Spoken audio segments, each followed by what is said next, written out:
Senhor Jesus, amigo incomparável de todas as horas, nós, mesmo que distantes uns dos outros, neste momento nos consorciamos em torno dos teus ensinos, a fim de bebermos na fonte de ensinamentos que nos oferecem o nobre espírito Manuel Filomeno de Miranda, que, por certo, se faz presente por intermédio de seus colaboradores, inspirando a cada um de nós na melhor compreensão do que nesta manhã nos propomos realizar. Protege, Senhor, nossos lares, envolve-nos na tua paz e fazes com que, em sentindo a tua presença em nosso íntimo, criemos as condições ideais para assimilar os conteúdos, o que está além do conteúdo em forma de emoções e sentimentos de natureza superior. Ilumina nossas vidas, guia os nossos passos hoje e sempre, que assim seja. Bem, almas queridas, deixa eu aumentar aqui o som, para que fique audível para todos. Vamos começar a nossa atividade matinal, como sempre, revendo o que nós fizemos no último encontro de estudo, onde tivemos a oportunidade de abordar a questão do posto de socorro, ou a central, né, de atendimentos, a função de Genésio como o coordenador do posto de segurança. A gente acha, né, que um posto de vigilância ele não tem a sua função e que às vezes nós não damos a correta dimensão das atividades que outras pessoas exercem, né? E o nosso irmão Genésio Duarte, veremos com mais detalhe no nosso estudo, a carreira, vamos dizer assim, né, que ele trilhou antes de assumir esse encargo específico face às atividades de suporte que exigiam naquele momento. Em linhas gerais, foram essas as abordagens que fizemos no nosso último estudo. E hoje, como eu tenho percebido, e Filomeno novamente ele faz uma espécie de divisão do capítulo em duas partes. A primeira parte sempre fazendo um link com a anterior, então agora a gente continua a perspectiva da análise do posto central de atendimento, do posto de socorro, mas agora tratando especificamente da figura responsável pela vigilância, e Filomeno como que encadeia o seu raciocínio até chegar o momento em que a jovem Irmance ela é trazida para ser socorrida, e se nós nos lembrarmos, nos dois últimos capítulos, nós tratamos das questões relativas aos pacientes. E também daquela turba malta, né, que fica no portão de entrada, tentando de alguma forma produzir desconforto, dissabores, o que a gente observa via de regra em algumas manifestações. Observemos como a conduta humana replica de alguma forma, né, essas massas coesas de espíritos perturbados que querem, de alguma maneira, produzir dificuldades na realização de qualquer tipo de atividade. Em que pese, vez por outra, é que eu não estou entrando na questão do mérito. se é lícito ou não realizar algum tipo de manifestação, algum tipo de reclamação. Eu não estou entrando nesse mérito. Estou dizendo que algumas dessas ações, por força do comportamento agressivo, uma espécie de postura de afronta ao que está estabelecido, se assemelha ao que vimos no estudo passado. Feito esse contraponto, voltemos ao que nos interessa, que é o personagem Genésio Duarte, encarregado da vigilância do portão principal. É bom nós não nos esquecermos que a perspectiva para cada um de nós em relação ao que se chama de movimento espírita é que façamos uma espécie de caminho de ascensão quando buscamos uma instituição e nela fixamos a nossa frequência com vistas a um objetivo. E isso está muito bem patenteado na figura desse personagem. O que se espera de cada um de nós? É que nós, diante de uma necessidade, seja ela de ordem física, moral ou espiritual, ao recorrermos a uma instituição religiosa, que nós o façamos não somente para sanar aquilo que me incomoda ou a minha demanda de momento. E uma vez satisfeita a minha necessidade, eu volte para o mundo da mesma forma como aportei na instituição que me abrigou durante o período de socorro. Espera-se que esse indivíduo adentre a instituição, ele seja acolhido, lhe ofertado o suporte, ele compreenda a importância do processo de conversão. Aí a conversão, por favor, não existe nenhum caractere de salvacionismo, nem de uma vida religiosa pautada numa ritualística ou de uma maneira mística. Não. A conversão é o movimento interno que o indivíduo realiza para o entendimento da proposta e depois a vivência. Mas, pela gratidão pelo que recebe, espera que esse indivíduo também, dentro daquela instituição, para que essa gratidão ela seja materializada, ele ofereça algum trabalho, lógico, na medida do seu tempo disponível. Tá? Pois não, Tânia, você levantou a mão? Eu lembrei, quando você estava falando, eu lembrei que Jesus já recomendava, vais e não peques mais, não é isso? Então, quer dizer, ele curou ali e se a pessoa voltasse para o mundo novamente, nesse sentido, e fosse fazer as mesmas coisas, que não iria adiantar, porque iria adoecer novamente, ou iria acarretar obsessões mais pungentes para si próprio, né? Sim, exatamente. Esse movimento de conversão que se espera. A conversão para uma proposta diferente, e a gratidão a gente se manifesta não só por palavras, né? O agradecimento verbal é importante, mas quando eu tenho as condições de materializar a minha gratidão, isso pode ter um efeito muito benéfico, não somente para quem a praticou, embora não seja estabelecida nenhuma relação de obrigação de retribuição, mas a gente vai perceber que Genésio, ele percorreu todo esse caminho, porque ele chega na casa espírita em estado de necessidade, motivado por um problema de saúde. Já havia recorrido à ciência da época,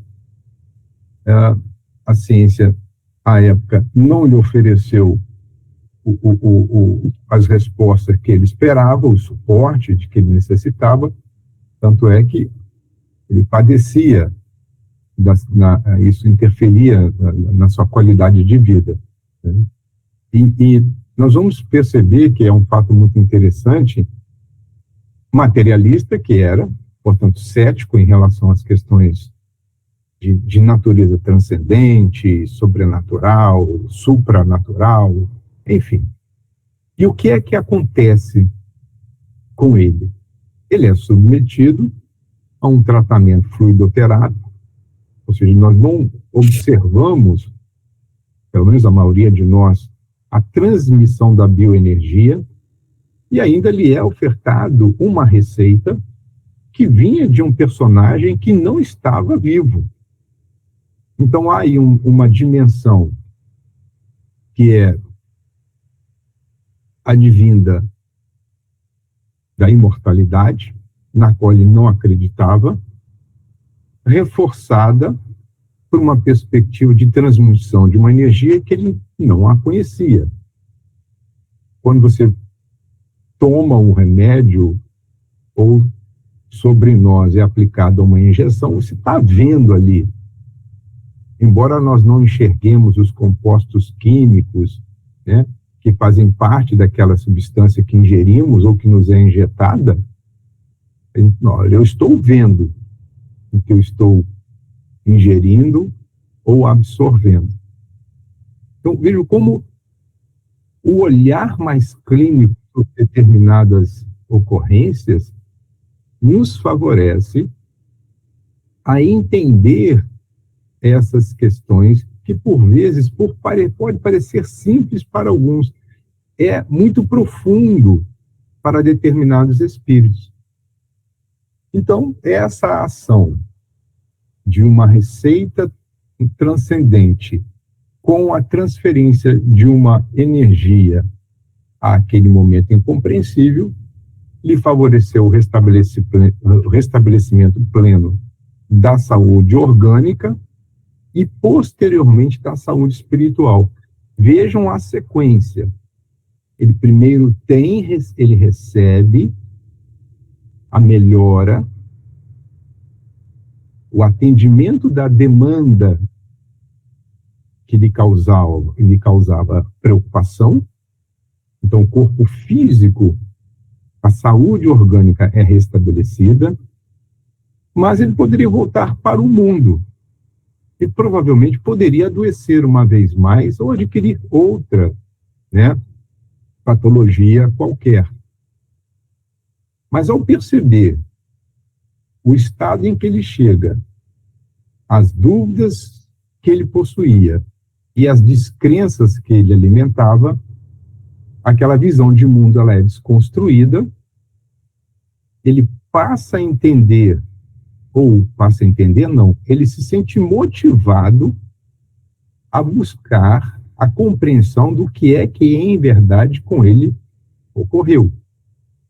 E essa permanência na casa, essa insistência, favoreceu-lhe posteriormente, portanto, né, o restabelecimento agora da saúde de natureza espiritual. E essa saúde espiritual, ela vem em reforço à nossa saúde orgânica. É interessante nós também observarmos que a partir desse momento em que ele adere à ideia, ele então envolve-se com a militância no movimento doutrinário. Embora essa palavra militância, ela anda um tanto quanto desgastada, acredito eu, por uma apropriação indevida do próprio homem, que via de regra pega as palavras e as utiliza conforme o seu bel prazer, muitas das vezes maculando os seus reais objetivos. Enfim, ele passa a integrar o movimento doutrinário da capital, à época capital fluminense, né? Mas não somente participar do movimento, mas viver. Viver o quê? Viver os ensinamentos, os princípios e fundamentos da doutrina espírita, né? É lógico, à época, na medida das suas possibilidades, ou conforme diz Filomeno, quanto lhe permitiam as circunstâncias. Ato contínuo a esse movimento de renovação, ele enviou Volse e poderia ter tornado ao mundo, não que isso, vejam, ele fez uma escolha. Uma vez viúvo, ele permaneceu viúvo e optou por prosseguir na sua caminhada dentro do movimento espírita, dentro da casa espírita que lhe acolheu, e essa decisão fez com que ele criasse as condições para suportar a perda de sua esposa com elevada resignação e coragem. Imaginemos que, pelo menos eu conheço alguns casos de irmãos nossos e também de outras crenças que, ao perder, entre aspas, o seu companheiro, a sua companheira, seu esposo, a sua esposa, imediatamente saem à cata de uma outra companhia e, às vezes, se afastam literalmente do trabalho que se esperava que fosse realizado. Aqui também não é crítica, é apenas uma constatação. Mas ele entendeu que o falecimento de sua esposa tinha um propósito, ocorreu no momento devido, uma vez que Deus vem sendo justo e bom, como todas as vezes eu aqui me manifesto, até mesmo para que, se algo ocorrer na minha vida, eu jamais me rebele contra o nosso Criador, o nosso Pai. Então ele suporta esse evento e segue adiante. Com o passar do tempo, ele ganhando confiança dos dirigentes da instituição, dos demais integrantes do corpo diretivo, ele avança nas suas responsabilidades, assume a direção da instituição até o findar da sua existência, permanece, portanto, vinculado à casa que outrora fora dirigida pelo venerável Bezerra de Menezes. Então, vitimado por uma enfermidade persistente, aqui não se fala se é aquela que deu motivo para a sua ida primeira à casa espírita, mas veja que interessante, se esta enfermidade persistente e demorada guarda relação com a mesma enfermidade que o levou à casa espírita, ele foi conduzido, ressignificou a sua vida, permanece até o final da sua vida, quando aquela doença, que provavelmente ela era uma manifestação patológica de natureza kármica, volta como que a fechar o ciclo da sua atual encarnação. Mas mesmo diante do sofrimento de largo curso, ele demonstrou a excelência da sua convicção. Não se desesperou, não se revoltou, permaneceu fiel aos seus ideais e cumpriu bem a sua missão. Filomeno chama de o triunfador, né? André Luiz nomina ele de completista.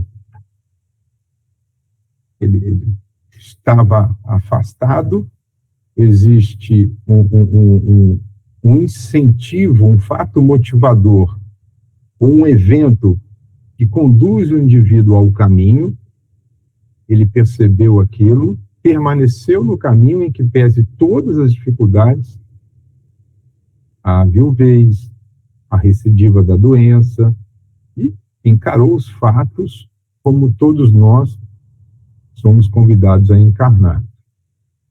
Por que isso? Porque a doutrina espírita, para ele, fora alento e vida, ou seja, consolo e estímulo, suporte de natureza espiritual, mas também alimento, aquela energia que nos dá motivação para algo realizar. E quantas pessoas nós não conhecemos assim, que se não fosse pela presença da doutrina espírita em suas vidas, já teriam desistido há muito tempo. Embora conheçamos,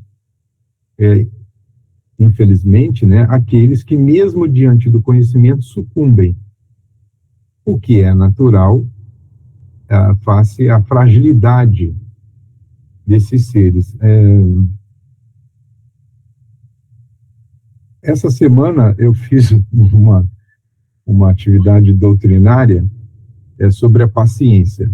Interessante que na quinta-feira ocorreu um evento que por alguns minutos simplesmente eu saí do eixo.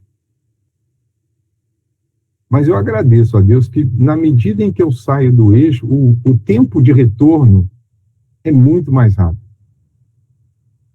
E aí eu fico me questionando, eu preciso ficar mais atento, porque há alguns fatores aí que não estão sendo muito bem analisados. Porque se eu ainda estou perdendo o controle da minha emoção, significa que há eventos que estão ocorrendo e eu não estou atento como deveria estar. Diga aí, Luiz. Luciano tem uma frase muito engraçada, que ele diz assim: minha meta é ser inabalável. Olha, é desafiador, né, Luiz? Assim, pelo menos acho que para a maioria de nós. Dadas as condições, eu vou falar por mim, dado o estágio evolutivo no qual eu me encontro, eu estou me preparando para ser inabalável. Talvez daqui a umas 2, 3 encarnações, mas o interessante é que, por mais que o tempo passa, quanto mais qualificado nós ficamos, maiores serão os desafios. Exato. Então, o Luciano disse que teve alguém lá na FEB que um dirigente antigo, que o mundo estava se acabando e ele estava ali, ó, na paz. Sim. Ele tá no caminho. Essa é a proposta, né?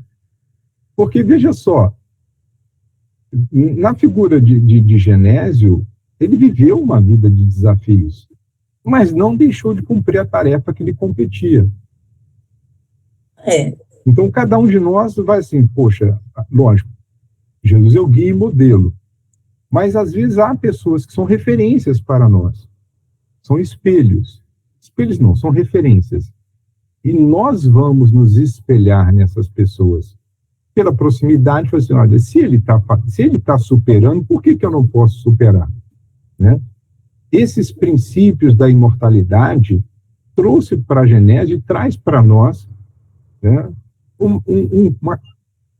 uma quantidade tal de conhecimento que, se nós usarmos de forma adequada, ela se transforma em sabedoria. Isso, como diz Filomeno, é força para a superação de nós mesmos. E vitória sobre as conjunturas difíceis. Porque conjuntura é tudo aquilo que está fora do nosso domínio, do nosso controle. O ambiente interfere nas nossas emoções? Lógico. Porque estamos, como sempre o dizemos, submetidos a vários estímulos. E hoje, nos dias atuais, se não é pela família que esses estímulos chegam, é pela vizinhança, é pelo trabalho, é pelo trânsito, é onde quer que nós estejamos. E por ser um período de transição, as conjunturas são desafiadoras. Mas essas forças que adquirimos na doutrina nos ajudam.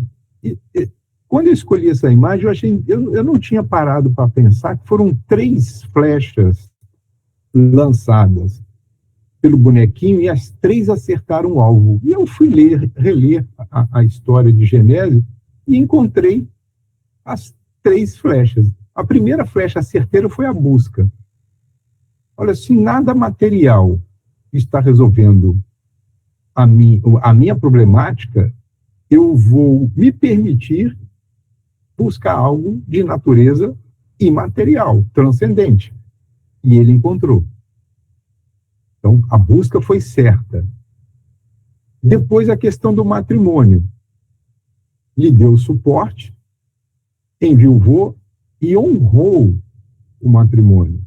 Entendam, era o propósito dele. Nós não estamos aqui afirmando que a dissolução de uma união estável, de um casamento, né, seria até irresponsabilidade da minha parte afirmar isso.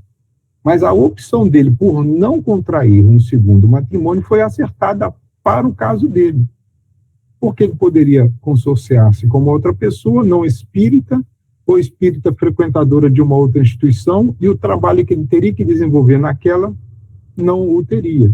Ou o teria com uma cota maior de sacrifício. A esposa num canto, o marido em outra. Então, tudo isso impacta na vida das pessoas. Eu não estou aqui afirmando que é certo ou errado. No caso dele, foi uma escolha acertada. E, por fim, o servir à causa, além da casa. Essas andanças por outras instituições, uma vez que o autor espiritual coloca movimento espírita na sua escrita, e movimento espírita vai além da casa espírita. Ela passa pela interação entre as instituições, trocas permanentes de conteúdo, visitações, como está ocorrendo, por exemplo, aqui, né, em Salvador, a caravana baiana da fraternidade, onde as casas se visitam. Então, esses alvos atingidos em 3 momentos da vida dele o capacitaram a retornar ao mundo espiritual em condições bastante favoráveis. Mas vejam um recorte que fazemos a respeito do comportamento de determinadas pessoas que buscam a doutrina espírita e, ao contrário de Genésio, são posturas que lamentamos, mas compreendemos, por certo, e que são chamados, eu coloquei assim, né, entre aspas, os reformadores. E Filomeno vai dizer assim: não são poucas as pessoas que se acercam do movimento. Veja, isso transcende a casa, totalmente desinformadas, e pretendem submeter a doutrina ao talante das suas opiniões. Opinião, segundo alguns filósofos, é o primeiro estágio que antecede a dúvida. Porque só dá opinião àquele que tem algum conhecimento, mas não tem a certeza do que está falando. Quando ele dá uma opinião e afirma ter certeza, mas não possui conhecimento, esses são indivíduos mais perigosos. Porque a opinião é apenas uma faceta da verdade. Sempre que eu vou colocar uma opinião ou meu ponto de vista, eu, pelo menos, de forma consciente, eu procuro evidenciar isso. Olha, segundo o meu entendimento, eu tenho uma opinião formada a esse respeito, que pode estar totalmente equivocada. Mas, naquele momento, é uma opinião. Se eu não faço essa ressalva e coloco a minha fala ou um texto produzido sem citar as fontes, eu posso estar, de alguma forma, corrompendo uma verdade ou fazer uma abordagem imprecisa. Então, essas pessoas desinformadas, ou seja, não têm informação, aí recebeu uma mensagem de WhatsApp, eu digo que tem muita gente PhD em doutrina espírita formada em mensagem de WhatsApp. Ainda tem, me desculpe a expressão, a pachorra de dizer que não, mas foi fulano quem enviou. Sim, mas você leu em profundidade o que fulano enviou? Não. Ah, mas ele é muito meu amigo.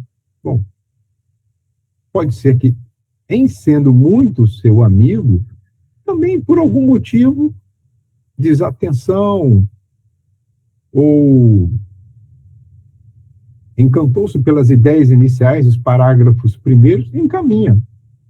Só que a isca de uma mensagem que eu chamaria apócrifa, de natureza pouco assertiva, apócrifa é quando se falta a certeza de quem é o autor. Tá?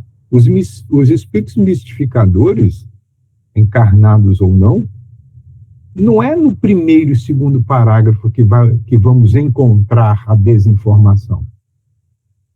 É a partir daí. Porque se o texto é longo, bate uma preguiça mental, que é uma espécie de parasitose que hoje está contaminando a muitos, né? E eu digo que a gente já comentou isso em outro estudo, muitas pessoas recebem lá um vídeo de 2 a 3 minutos e botam na velocidade 2. Áudios. Ou porque não tem tempo, ou porque estão apressadas, ou sei lá por qual motivo. Mas vai receber o que de informação? Se eu aumento a velocidade da mensagem, eu não capto as emoções de forma correta. Eu não consigo perceber as intenções, o sentimento que está ali. E se for um pedido de socorro? E a gente bota na velocidade 2. Ele vai parecer algo linear, porque distorce, muda o ritmo da fala. A entonação que a gente coloca, ela traz um composto emocional. Aí essas pessoas desinformadas colocam as suas opiniões totalmente desconectadas e querem submeter a doutrina ao seu estreito ponto de vista. E o pior de tudo, teimando por fazer a doutrina algo que estaria equacionando tudo de uma maneira mágica,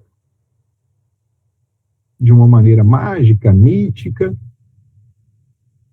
e colocando os problemas secundários sobre os problemas principais. Olha, o problema secundário é o que eu tenho que resolver. Não é aquilo que a casa espírita tem que resolver. A casa espírita não tem que resolver o meu descompasso emocional, as minhas brigas conjugais, o meu destemperamento no trabalho ou no lar. Quem tem que resolver sou eu. O problema principal é a reforma moral, que a casa espírita também não vai fazer por nós. E a gente quer inverter. Porque vive a cata de prodígios, de milagres. Muitas das vezes chegamos às instituições carregados de superstições, maneirismo, né, que ele usa a expressão quejandos. Né? E o mais complexo, negam-se ao estudo sistemático. Preferem leituras rápidas, nas quais não se aprofundam.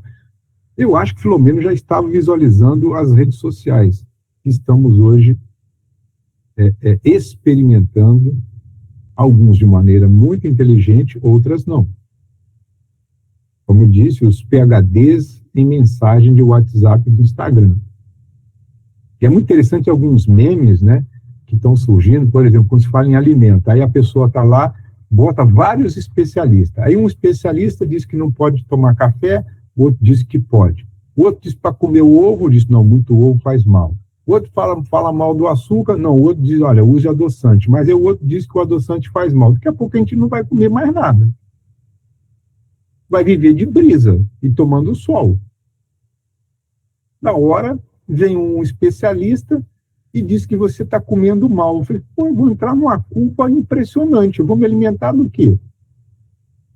E quando falta essa base doutrinária na casa espírita, se a pessoa vem de uma outra casa espírita, então ela fica mais perdida ainda. Porque ela chega numa casa, a coisa é feita de um jeito. Vai para outra, a coisa é feita de outro jeito. Não estou falando aqui sobre método. Método é responsabilidade da instituição. O que eu estou me referindo é uma falta, às vezes, de uma unidade de procedimento. O indivíduo vai tomar passe, tem um fungando, o outro não funga. Um mexe muito os braços, parece um sinalizador de pouso de helicóptero, de avião. O outro já é mais comedido.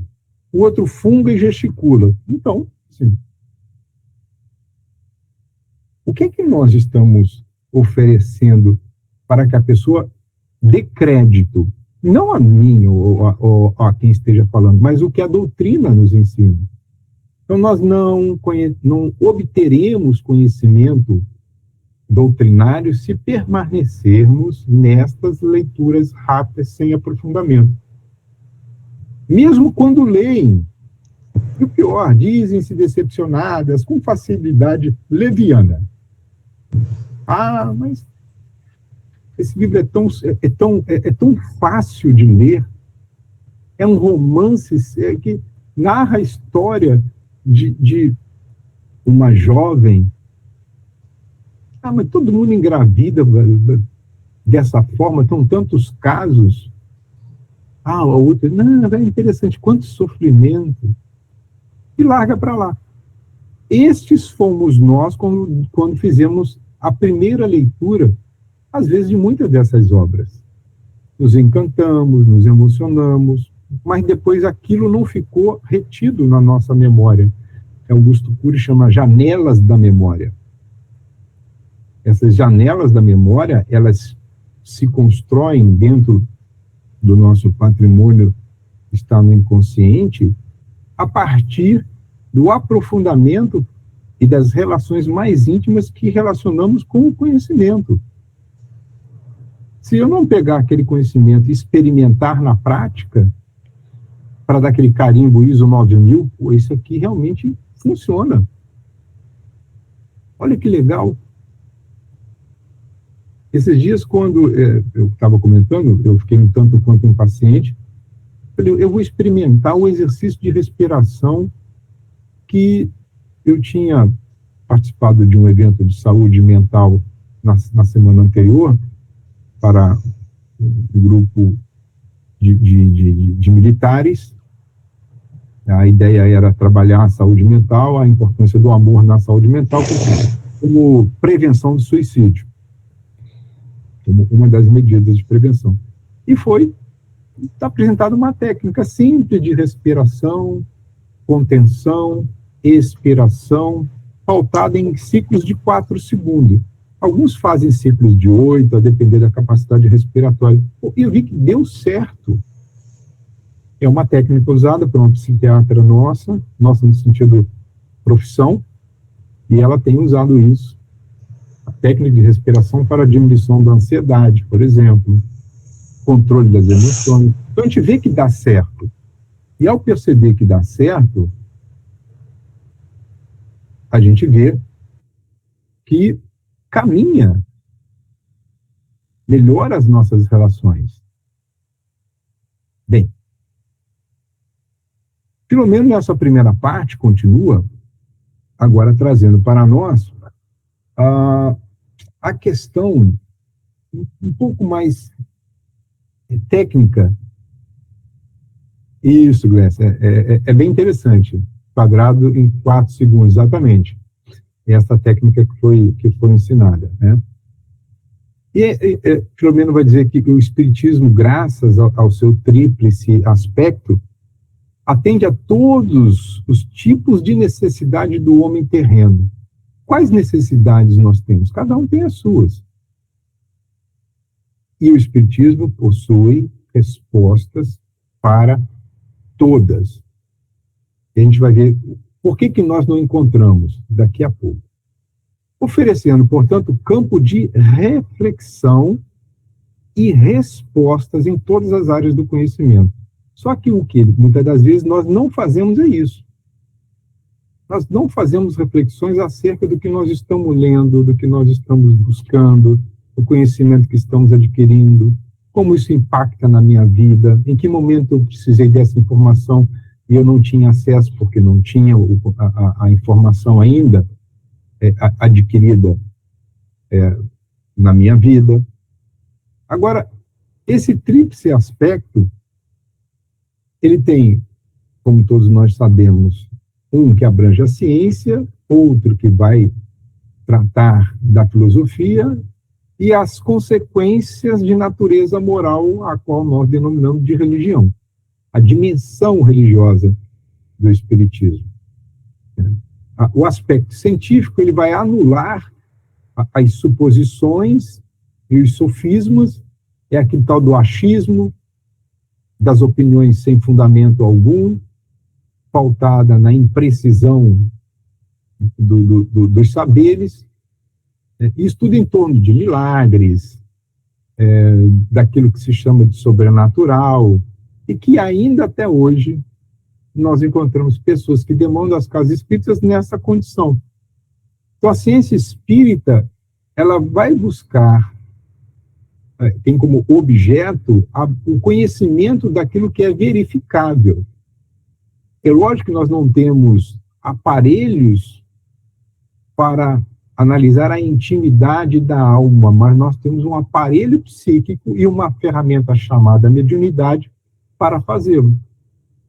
E isso Kardec muito bem o fez em O Livro dos Médiuns. E a ciência, tanto a ciência espírita como a ciência acadêmica, vai buscar essa eliminação progressiva do erro.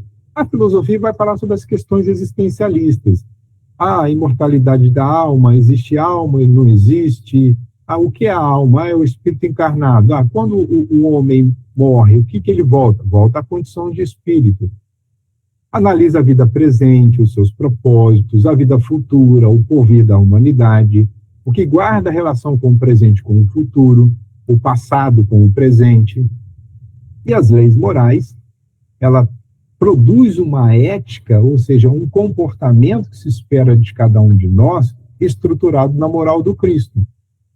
Porque a ética, eu curso assim, você quer ser um indivíduo ético, faça aquilo que deve ser feito quando ninguém está presenciando. Não precisa de ter uma outra pessoa para te dar o certificado de comportamento ético.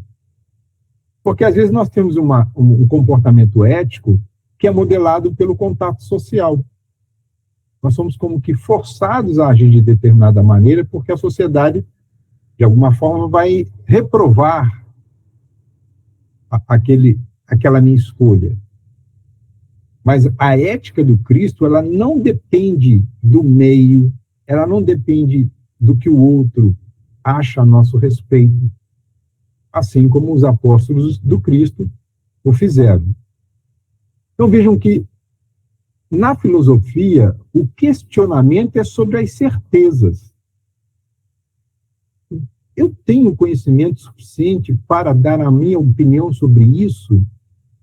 Tenho. Então, agora já não é mais uma opinião. Eu estou produzindo ou replicando uma informação de natureza consistente. A minha opinião, ela traz um grau de incerteza. E toda vez que eu tenho uma incerteza, eu tenho que questionar.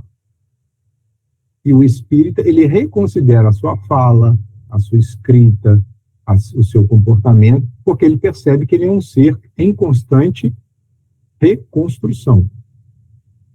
E a religião vai fazer o questionamento de nós mesmos. Enquanto a filosofia questiona as verdades, portanto, questiona as certezas, a religião vai questionar não ao outro. As leis morais servem para que nós questionemos a nós mesmos. Daí, eu considero importante o que agora vem projetado. Por que muitas das vezes nós nos perdemos na doutrina espírita? Porque enquanto desconstrução de suposições e sofismas, eu não tenho feito as perguntas certas. Então, a doutrina espírita, no seu aspecto científico, conduz-nos a realizar as perguntas mais ajustadas. Então, eu vou mensurar a qualidade das perguntas que tenho feito.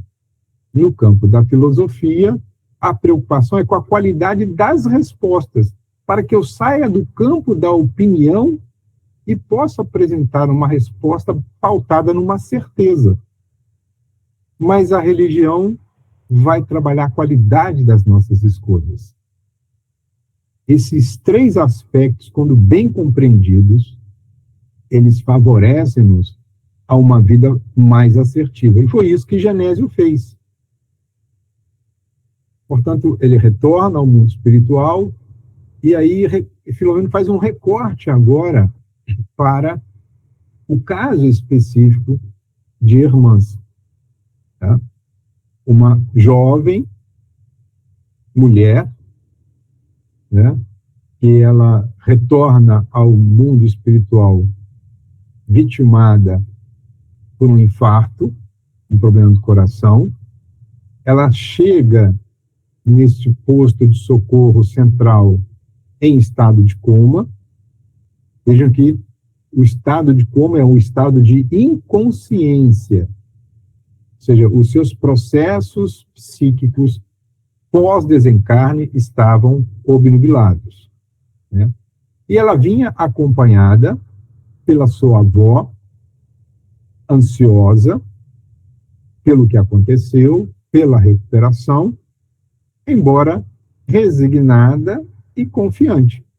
Resignada porque ela acompanhou o processo de sua neta, entendeu a problemática da sua neta, mas, acima de tudo, confiante no que viria a seguir, mesmo sem saber o que viria. Vejam que essa confiança, ela tem conexão com a esperança e com a fé.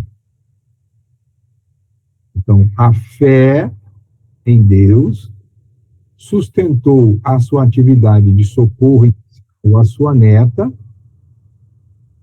e favoreceu a que a sua neta, veremos um pouco mais adiante, num momento de súplica, ela fosse também atendida. Porque a avó estava acompanhando a sua neta desde os momentos iniciais que a retiraram do lar para a última aventura nesta encarnação.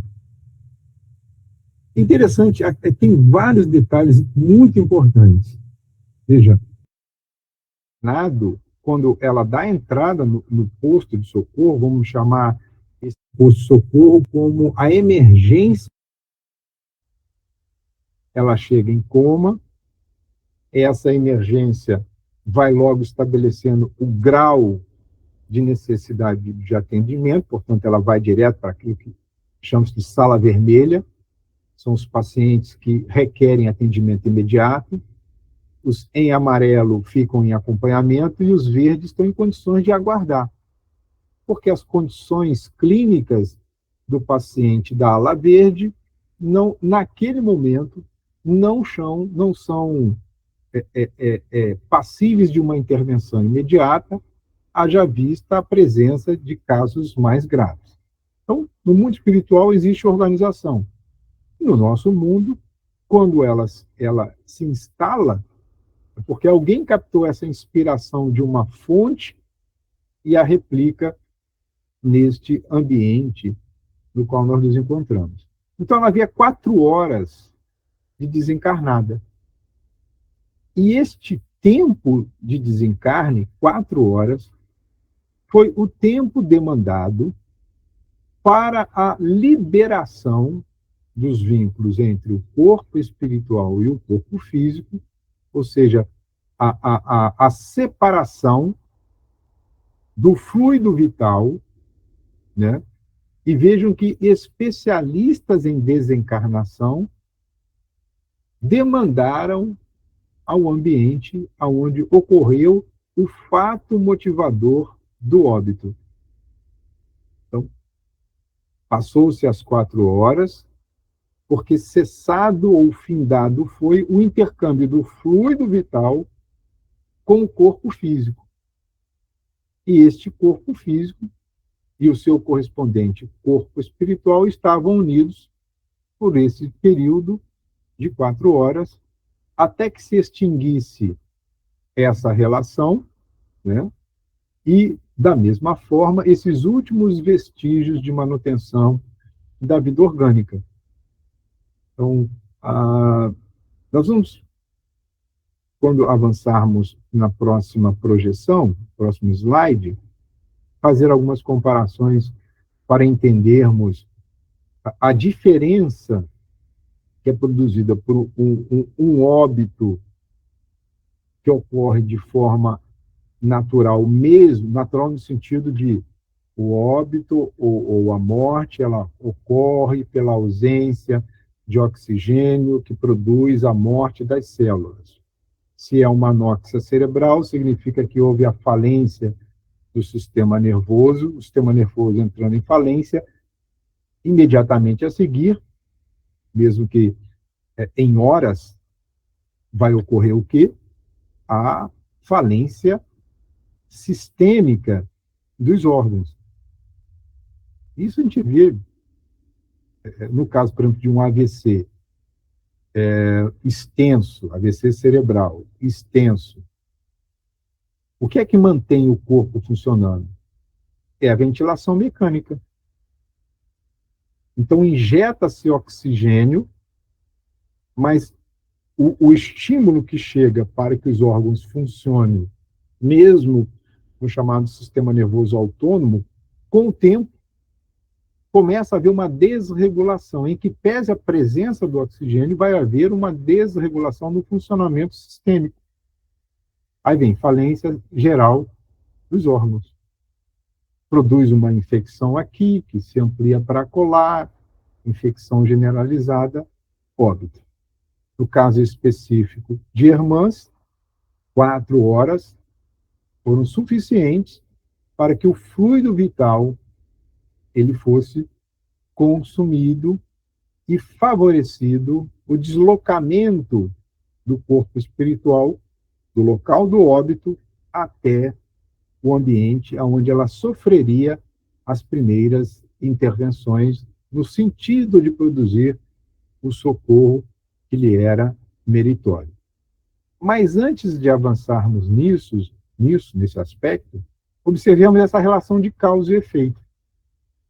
Por que que ela teve o óbito dentro das características que encontramos neste caso? Voltemos a uma etapa anterior, a existência anterior de Hermans, onde ela comete o suicídio por disparo de arma de fogo contra o peito. Bom, esta ação violenta vai lesar ou lesou os tecidos sutis do corpo espiritual. Na área lesada vai ficar uma ferida. Eu vou trazer aqui, tentar criar, materializar um exemplo para a gente compreender essas circunstâncias. Imaginemos uma barra de ferro exposta continuadamente ao tempo. Essa barra de ferro, ela tem um tempo previsto para o qual ela exercerá as suas funções se ela estivesse devidamente protegida. Sem proteção, o que vai acontecer? Ela vai oxidar. A oxidação, lentamente, e a gente chama isso de ferrugem, né? Ela vai corroendo a sua estrutura. E nos pontos onde a ferrugem vai se instalando, aquela estrutura vai ficando mais frágil. Se advém um fato superveniente, aquela estrutura pode se romper. Mas ela se rompe pelo tempo de desgaste.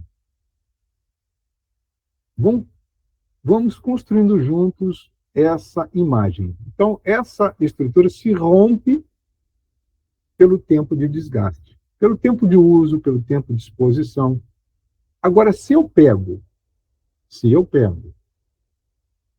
e faço uma força e rompo essa estrutura, o cisalhamento não será uniforme.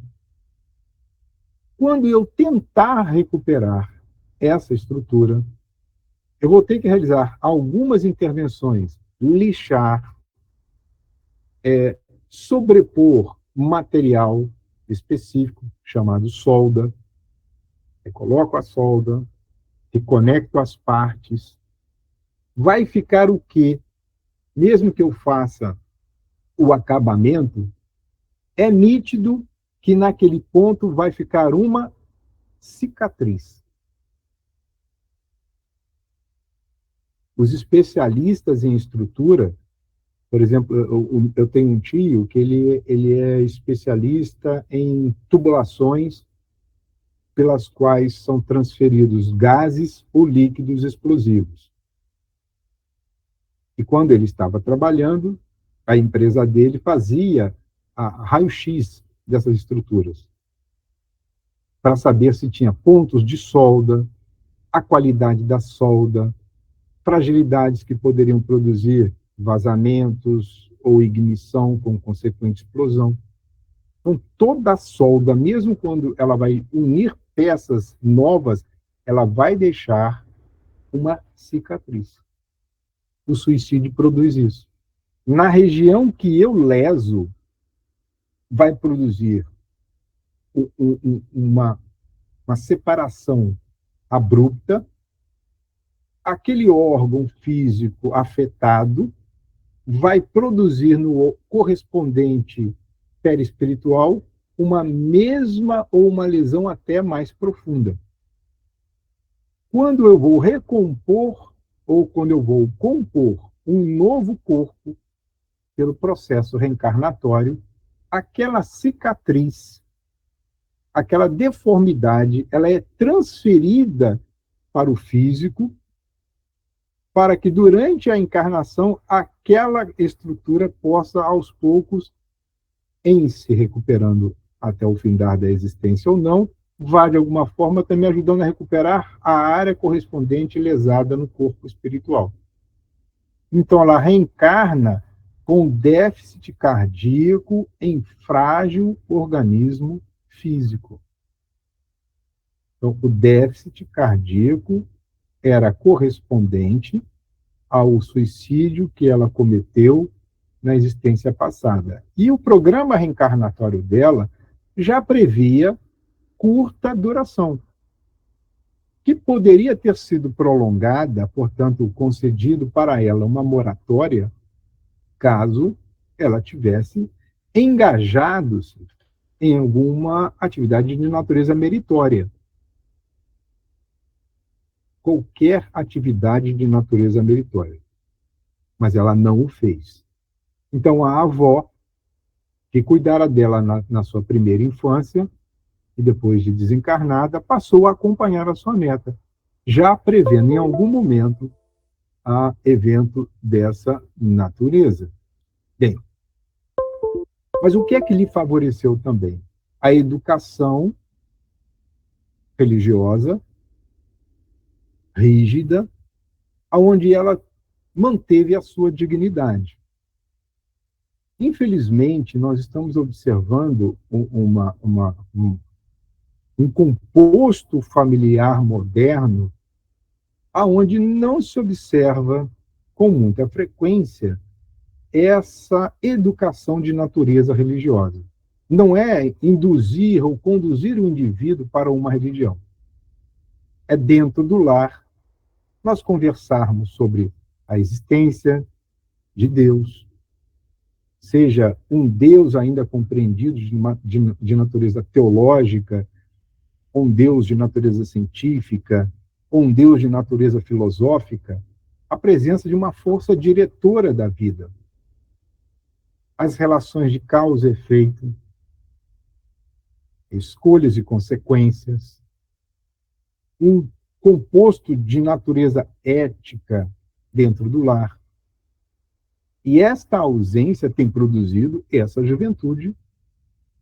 Eu passo todos os dias para ir para o local de trabalho diante de uma escola em que os absurdos que eu ouço me deixam preocupados em relação ao futuro dessas crianças. É como se para 5 a 10 palavras, mais da metade, elas são compostas de palavras sem sentido, monossilábicas, e achei muito chique esses dias alguém falar pornofonia. Achei muito bacana essa expressão. Nunca tinha ouvido falar. Portanto, todo dia a gente aprende. Né? E a pornofonia passou a ser um lugar comum nesse linguajar, por vezes, tribal, em que não somente os jovens, viu? Muitos adultos estão com um comportamento preocupante dentro das comunicações que se estabelecem uns para com os outros. Bem, mas 18 anos, flor da idade, carnaval chegando, os amigos se reúnem e de forma insistente a convidam para ir ver festa, o movimento, sem se engajar, né, de forma decisiva nas comemorações. Então, demanda um ambiente carnavalesco. O objetivo era ir ao carnaval, passear, mas o problema é o que nós estamos observando, além desta aparente simplicidade ou de ausência de perigos em festividades dessa natureza. Ela não deu-se conta dos perigos aos quais estaria exposta. Muitas vezes a gente não pensa. Não, eu vou sair agora, mas que horas são? 9 da noite. Mas onde você vai? Não, onde você vai varrendo. Não, não é nesse sentido. Aonde você vai? Qual o ambiente que demandará? É longe? É perto? Quais são os riscos do entorno? E a pessoa vai. E depois nós vamos chorar aquilo, né, que costumamos dizer, o leite derramado. Então, ela não deu-se conta das armadilhas do caminho. E as armadilhas são constituídas por pessoas e por lugares. Pessoas encarnadas, desencarnadas, lugares com ou sem segurança. E às vezes nós vamos para lugares que pressupomos oferecer segurança e vem e acontece aí um evento adverso. Agora, pela apropriação do conhecimento espírita e pelo modo como está a nossa sociedade, nós observamos que há pessoas que demandam as ruas e são pessoas dotadas de uma total ausência, ou eu diria que elas não são dotadas de nenhum senso de natureza moral e ética. Já saem com objetivos e ficam escolhendo as suas vítimas. Um ambiente onde tenha bebida em quantidade, fumo consumido sem nenhum tipo de regulação, drogas sendo disponibilizadas. Eu fico muito cético em crer que ali nós iremos encontrar pessoas extremamente espiritualizadas. Podemos encontrar pessoas ingênuas, ausências de maldade, mas essas, se não aumentarem o nível de vigilância, viram presas fáceis. E pessoas sem caráter, como diz o autor, mal intencionadas. E foi nessa armadilha que a nossa irmã se caiu, conduzida para um ambiente em que foi construída uma narrativa de que era um ambiente tranquilo, acolhedor, dedicado a isso, a descanso dos transeuntes, e era nada mais, nada menos do que um lupanário, uma casa de comércio de natureza sexual. Quando ela percebeu a armadilha, sem luta e sem resistência para lutar, né, a sua emoção ela se altera. Nós sabemos que uma emoção alterada, seja ela de medo, o medo transforma-se em pânico, e o efeito do medo, pânico, da raiva, vai aumentar a frequência cardíaca. Bom, aumenta a frequência cardíaca, e imediatamente, ou anteriormente, é disparado uma crise de ansiedade, a respiração fica ofegante, porque parece que o ar que entra já não é mais suficiente. Então, você tem um descompasso respiratório, um aumento da frequência cardíaca, uma reencarnação com déficit cardíaco, vai produzir um choque. Então, a pessoa entra em choque, perde a consciência. Perdeu a consciência, ou essa desregulação na respiração, sem que haja um controle. Desregulação, você perdeu um controle. Você pode inflar até o máximo e depois fazer o movimento, mas isso está coordenado de forma consciente. Essa desregulação produz um impacto no nível, no fluxo de oxigênio cerebral.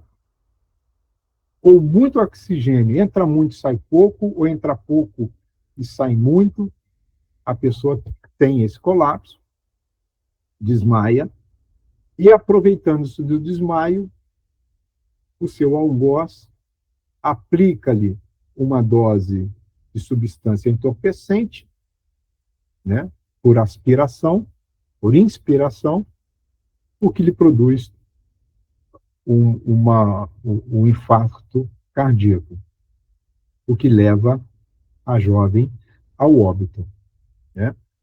Mas nos momentos antecedentes, ainda dentro dessa perspectiva do pânico, antevendo o desmaio, ela lembrou-se da família, de sua avó, e roga socorro. Vejam que ela vivia sobre um rígido controle, com rígido princípios de natureza religiosa, e diante daquela situação ela entrega a sua vida a Deus. Lembra dos familiares, das pessoas queridas, e suplica. E toda súplica tem a sua resposta. Sendo atendida de imediato, portanto, já estava acompanhada pela sua avó, os especialistas em desencarnação se fizeram presentes para que durante aquelas 4 horas fosse-lhe favorecida a separação, né, após a cessação da vida, encaminhada posteriormente para este centro de atendimento de emergência. E aí Filomeno cede a vez a Bezerra, embora seja Filomeno que está redigindo, agora é o pensamento de Dr. Bezerra que vai nos trazer informações a respeito dessa intervenção, né? Essa pequena cirurgia objetivava drenar as cargas de energia venenosa geradas pelo medo. De que o medo produz um impacto dentro do nosso corpo espiritual. Não nos esqueçamos que aqueles fluidos vitais também ficaram, de certa forma, contaminados, mas há uma parcela de que agora ficam desestruturados na dimensão do perispírito e que precisavam ser retirados, né?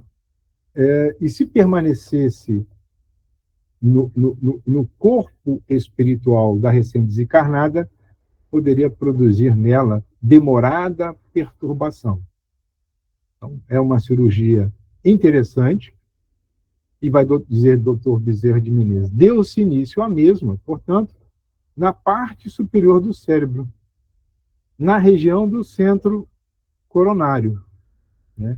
Então, ali foram deslindando-se tenuíssimos filamentos. Imagine um fio de sutura, vários fios de sutura escuros que estavam como que sobrepondo-se à caixa craniana, em especial no centro coronário.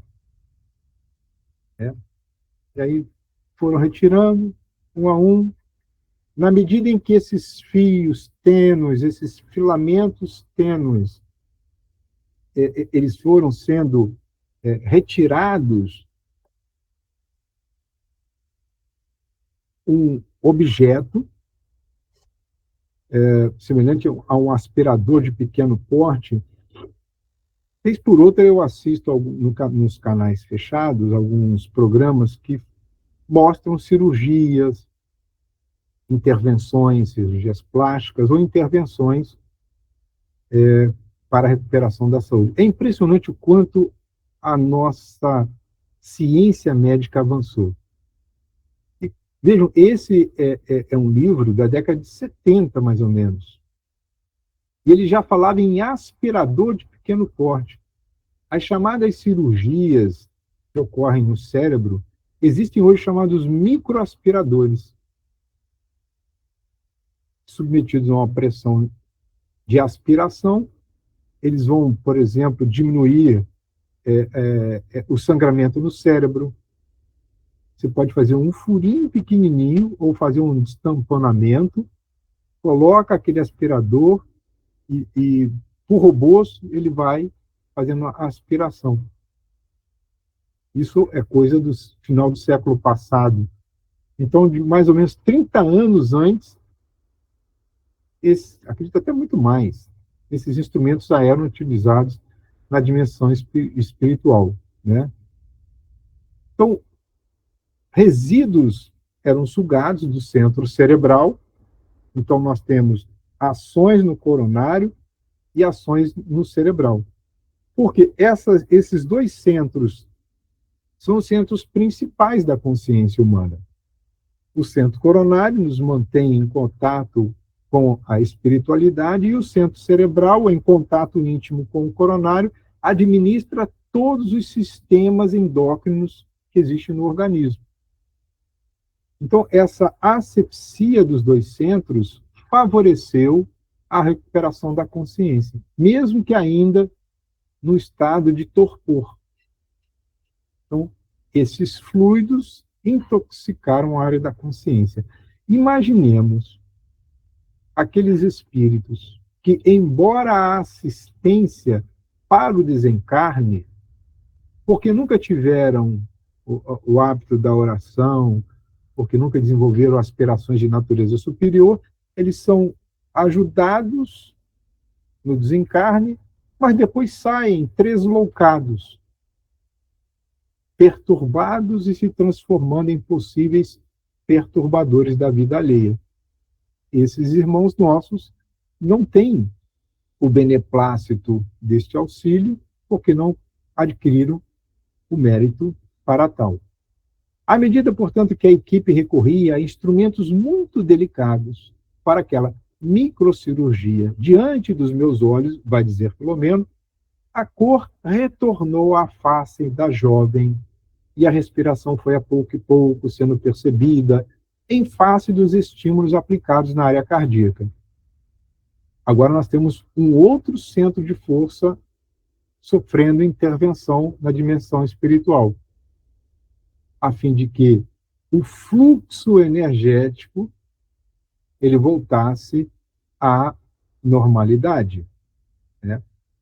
Aproximadamente 20 minutos depois, a paciente, agora em sono reparador, foi removida para a enfermaria contígua sob cuidadosa assistência.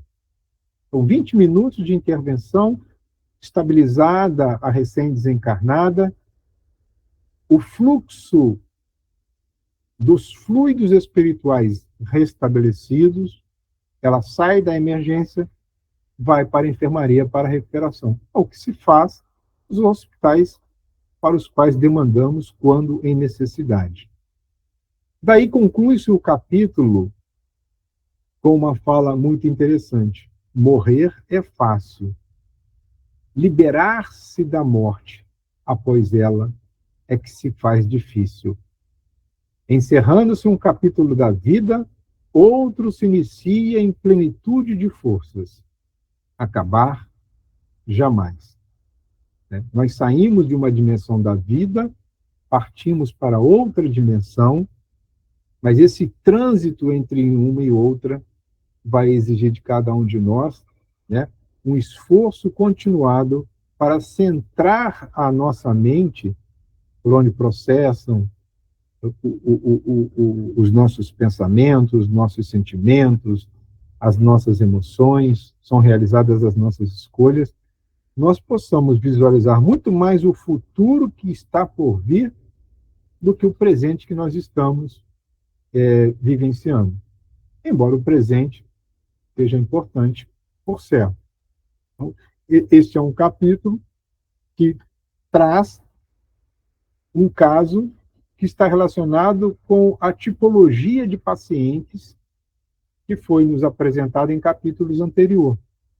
Então, este é o caso de alguém que morreu vitimado por um colapso cardíaco em pleno evento carnavalesco, sem ligação direta com os festejos, mas sofreu as consequências indiretas por demandar um ambiente profundamente contaminado de pessoas, encarnadas ou não, aumentando o risco da ocorrência de fatores supervenientes e que levou a jovem, como leva ainda a muitos, ao óbito em eventos dessa natureza. É uma pessoa boa, de uma família estruturada, mas que demandou um ambiente que é extremamente contagiante, não no sentido da empolgação, mas pelo que este ambiente produz. E o convite é, embora sempre estaremos correndo risco, nós sempre poderemos mitigá-los. E o mitigar o risco de qualquer atividade passa, de qualquer forma, pelo aumento do grau de vigilância mental, foco atencional, espiritual, mas também mantermos a nossa mente em continuada conexão com o Criador. Mas aí fica o desafio. No ambiente carnavalesco, festivo regado a bebidas, alcoólicos ou não, drogas lícitas ou não, com estímulos visuais, auditivos, sensoriais diversos, como manter uma conexão espiritual de natureza superior, se nós escolhemos estar no ambiente ainda de natureza espiritual inferior. Não quero aqui fazer nenhum tipo de condenação, de crítica àqueles que ainda vão, mas que não nos esqueçamos jamais de que esses ambientes constituem as armadilhas do caminho. Mas não só o ambiente, as pessoas que para lá se dirigem. Alguém poderia afirmar, para encerrar o nosso encontro, aconteceu, acho que foi antes da pandemia, 2 anos antes, acho que foi em 2018 ou 2017, ou um pouco antes, um assalto numa casa espírita do Recife, se não me falha a memória, aonde os assaltantes entram, tinha um policial armado e o resultado foram 4 mortes. Marco, mas numa casa espírita também isso pode acontecer. Sim, mas o risco de isso acontecer é muito menor. Porque não se espera que numa casa espírita as pessoas vão armadas. Embora a gente seja policial, tenha em tese o adestramento e autorização para portar a arma, eu jamais iria para uma casa espírita com a arma no meu coldre. Eu estou colocando em risco vidas de terceiro. Se for um assalto à casa espírita, o máximo que vão acontecer, o máximo que eu espero que aconteça, é todo mundo perder bens de natureza material. Porque ali estará ocorrendo intervenções de natureza espiritual. E é nisso que a gente precisa acreditar. Mas o ambiente está saturado de energias espirituais, de natureza superior. Diferente da rua, diferente desses festejos, desses encontros. Enfim, são desafios e escolhas que cada um de nós teremos que realizar no curso das nossas vidas. De nossa parte, Foram essas as considerações.